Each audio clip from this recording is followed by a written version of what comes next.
Hi and welcome to Last Watch. Today is more of a watch rescue than a watch review. As you can see, I have a watch here.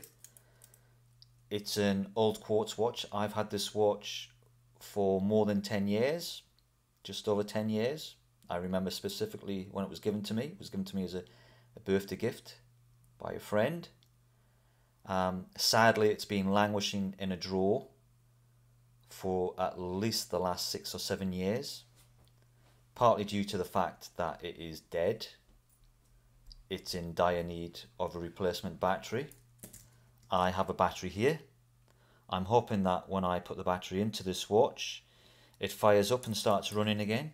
If not, then it will go back in the drawer. Obviously, I'm not going to throw this watch away. It was a gift and I shall keep it as such. But if it sparks back into life, then as you can see, I've got a few watch straps here which were given to me on Valentine's Day by my good wife. So I'll try those on the watch and see if we can improve it, bring it back to life and give it some wrist time. So obviously the first thing we need to do is to get into the back of it. In order to do that, I'm going to release it from its bracelet. So we'll just go through it step by step. Please bear with me, I've never done this before. I should point out that if this was a brand new watch or if this was a significantly expensive watch, disclaimer, I would not be doing anything with it. I'd be taking it to a watch repair facility. But given that it's an old watch, it's a quartz watch, I don't really have anything to lose with it. So a bit of hands-on, bit of experience for myself. Let's see how we get on. So the first thing to do, I think, is to remove this pin to allow me easy access to the back of the watch.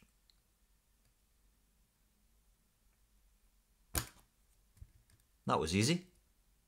So now that I've opened up the back of the bracelet, the next step is to get into the watch by removing the screw down back.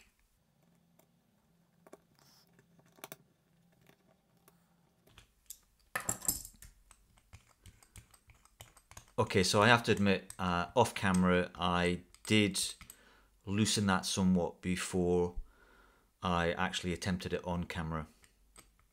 So that's loose. I'll just turn it over. I have been told to watch out for resistors on the inside, not to make contact with those, otherwise the watch will remain dead forever. So we flip it over, and as you can see, there are no resistors on display. They are obviously covered by that shroud. So the next step is to remove this battery.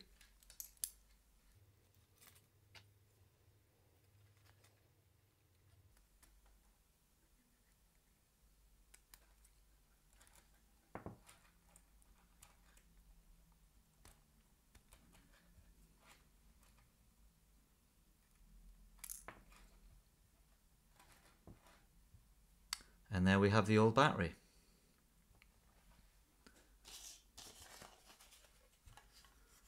Now to put in a new one. So here we have the new battery. I'll just pop it in.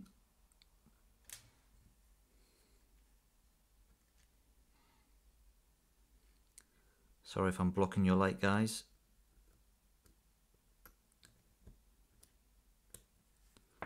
There we have it. I'll just do a quick flip over.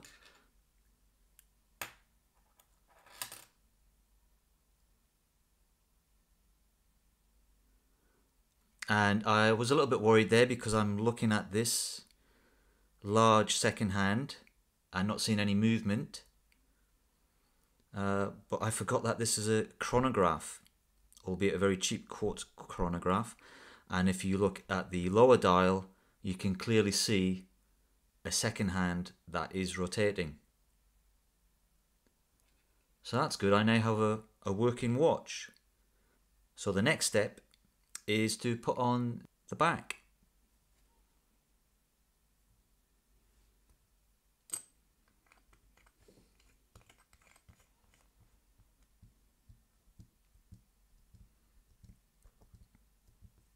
And again, off camera, I'll give that a good tight fit. the camera is actually getting in the way and obstructing my access to some degree. So there we have it, watch back in place. It is quite secure. I'm not too concerned. I don't intend to go diving with this watch. I might wash the dishes with it. But as I say, I wouldn't have attempted this if it had been a high-end watch or a watch that I was intending to take in the water with me. I'm more than happy to have a play with it, as it is an old watch. So the next step, I suppose, is to remove these hollow end links and get into the watch and try it with the other straps.